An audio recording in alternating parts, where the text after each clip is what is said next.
কাজকর্ম তো অর্ধেক শেষ, কিন্তু টিফিন চলছে, লুচি আলুর দম করছি, খাবো আমরা টিফিনে। আজকে অনেক দিন বাদে লুচি করলাম, অনেক দিন বাদে, অনেক দিন লুচি হয় না আমাদের বাড়িতে, নাহলে আগে খুব লুচি হতো, এখন একটু কমে গেছে। তবে শীতকাল তো এখন একটু নতুন আলু খুব দাম এখন। এই তো নিয়ে এসছে, বললো কত 40 টাকা না 42 টাকা কেজি। নতুন আলু একটু সস্তা হোক, এখন তো প্রচুর দাম, তবু নিয়ে এসছে। আজকে নতুন আলুটা আলুর দম করলাম,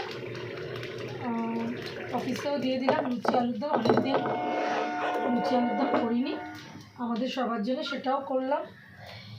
এই আর কি, লুচি আলুর দম এটা হওয়ার পর আর দেখি কী কী বাকি আছে, কী করব চিন্তা করে দেখি। রান্না কি আর করবো, মাছের ঝোল আর ভাত তো হয়েই গেছে, বাদ বাকি কী করবো দেখি।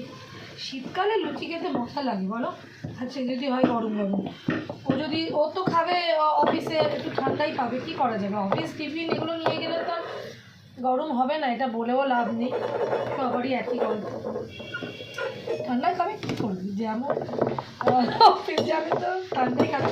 আরেকদিন ছুটির দিনও বাড়ি থাকবে, সেদিনকে করবো।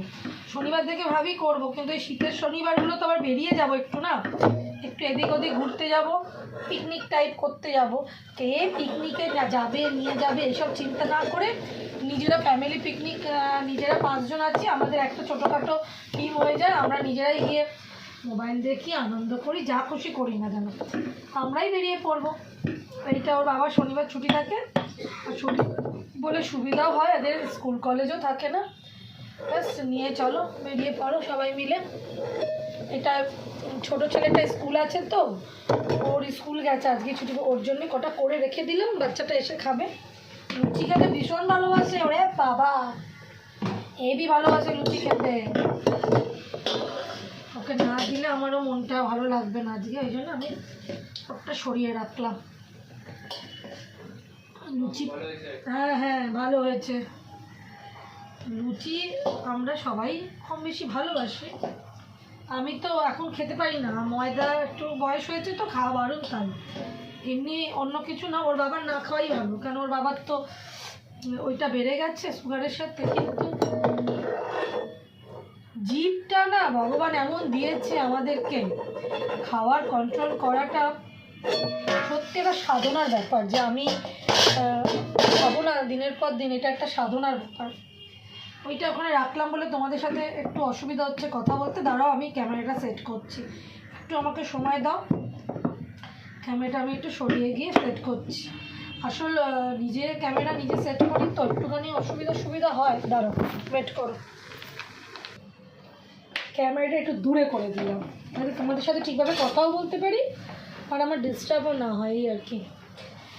যাই হোক, সকালবেলায় অর্ধ কাজ হয়ে গেছে। আরেকটা দেখবে জিনিস, সকালবেলা উঠতে কষ্ট হয়, উঠে পড়লে একবার কাজ শুরু হয়ে গেলে একদিকে ভালো, সকাল সকাল কাজগুলো হয়ে যায়। বাবান বাবান দেরি করবে না, চারে ঢুকবে, গরম জল লাগিয়ে নাও, গিজারটা অন করে নাও, আর চান করে তারপর বসো। সকাল সকাল জামা কাপড় শোকাবার একটা ব্যাপার আছে, আজকে ওই ছোটোটারও স্কুল বন্ধ হয়ে যাবে, আমারও একটুখানি আরাম মানে কলেজ থাকলেও আমি 5:30 জায়গায় 6টায় উঠতে পারবো। শীতকালে ঝামেলা তো চলবে, এরপর মেয়েও কলেজ হয়ে যাবে 1-1.5 বছর বাদে, তারপর বেলা সকালবেলা আমাকে রান্না করতেই হবে উঠে সবার জন্য, নাহলে আমার খুব অসুবিধা হয়ে যাবে। কার বাড়িতে আজ লুচি হয়েছে গো, কার বাড়িতে হয়েছে বলো? অবশ্য আজকের তো মঙ্গলবার, অনেকেরই অফিসে সব বেরিয়ে গেছে, তাই আজকে হয়তো লুচি অনেকের বাড়িতে হয়েছে, অনেকের বাড়িতে হয়নি, বেশিরভাগ বাড়িতে হয়তো নাই হবে। আমি আজকে সকালবেলা এটাই করলাম, আমার বাবা অফিসে টিফিন নিয়ে যাবে, মেয়েটাও যেত, মেয়েটা লাস্টে বলছে আজকে লাস্ট ডে মা, কে আসবে না আসবে, আজকে আর যাবো না স্কুল। আর না যাওয়ার 11 তো অসুবিধা হয় না, আর ছেলেটা আজকে বড়টা কলেজে যায়, কাল যাবি, ওদেরও পরীক্ষা জানুয়ারি মাসে। আমার দীঘা সব ছবি ভিডিওগুলো আপলোড করেছি, দেখো, ভালো লাগলে কমেন্ট করো, লাইক করো, শেয়ার করো, কোনো রকম কথা বলার থাকলে ভালো মন্দ আমাকে জানিও, আমাদের রিপ্লাই তো আমি দিয়েই থাকি। হ্যাঁ, তো সেটাই হচ্ছে ব্যাপার, যে ভিডিওগুলো দেখো, ভালো লাগবে। ওর বাবা আর আমি অনেক রিল করেছি, অনেক আনন্দও করেছি, শুধু রিল করেছি না, একটু ঝাড়া হাত পা ছিলাম, একটু আনন্দ করেছে। আর ওরাও এখানে ভালো ছিল, ওর কাকা ছিল, কাকিমা ছিল বলে আমার অসুবিধা নেই। যাই হোক, এইসব নিয়ে এখন চলবে। এখন আমার রান্নাঘরে আমার এখন কাজ শেষ হয়নি, কাজ চলবে। ওদিকে চলে যায়, এখানে কী করে ঢুকবি?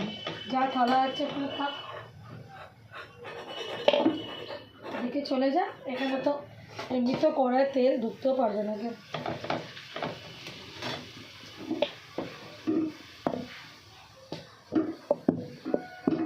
বাবাকেও কিছুদিন দিতে পারিনি লুচি টুচি, তবে বাইরের লুচির থেকে ঘরের তেলে খাওয়া অনেক ভালো। একটু তো পরিষ্কার জিনিসটা হয়, বাইরে তো সেই পরিষ্কার ব্যাপারটা থাকে না, ওটা একটা খুব চাপ বাইরে আর এখানে ঘরের মধ্যে। বা ঘরের তেলে রান্না খাওয়া, ফাস্টফুডও যদি কেউ ঘরে রান্না করে খায়, চাউমিন যে কারণে বাইরে খেতে বারণ করা হয়, সেই কারণটা থেকে অন্তত বাঁচা যায়। যাই হোক, রইল কটা লাগবে না, করে বেকার লাভ নেই, কারোর টিফিনে লাগলে আমি দিয়ে দিতে পারবো। তো অলমোস্ট হয়ে গেল লুচিগুলো, অনেকক্ষণ ধরেই করছি, ভিডিওটা করতে পারলাম না, একটু দেরি হয়ে গেল করতে। না, আজ সারাদিন অনেক গল্প হবে। তো শীতে জয়নগরের মোয়া কার কার খাওয়া হয়েছে? আমাদের এখনও জয়নগরের মোয়া টেস্ট করা হয়নি, তো আমার ইচ্ছা আছে এবারে জয়নগরে গিয়ে জয়নগরের মোয়া নিয়ে আসবো। এই লাস্ট ডান করলাম, তো চলো টাটা, পরের ভিডিওতে কথা হচ্ছে। এখনকার মতন এখানেই টাটা।